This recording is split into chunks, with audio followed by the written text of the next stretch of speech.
बोलो। आरपी क्या कर रही है? हेल्प कर रही हूँ मम्मा का।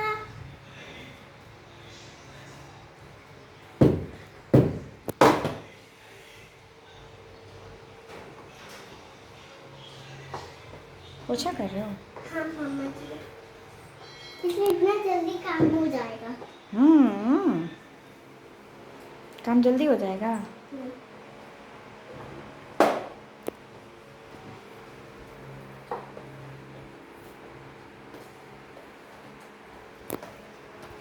एक मिनट।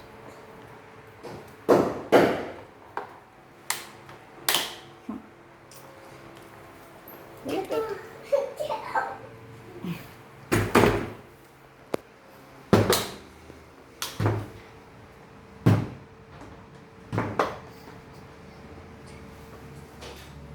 देखो गाइस, आपकी मम्मा का हेल्प करते हो?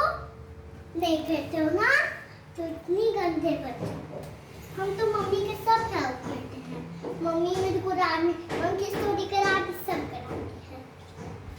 जब आप अपनी मम्मी की बात सुनोगे तो आप भी मम्मी को प्यार करोगे, तब फिर मम्मी हम लोग को हाँ करेगी। पता है मेरी मम्मी डाउट करती है जब हम कुछ काम करते हैं। आपको अच्छे से काम करना है, तब आप अच्छे बच्चों बन जाओगे। तो कैसे भी आप मेरे जैसे बनोगे, क्या?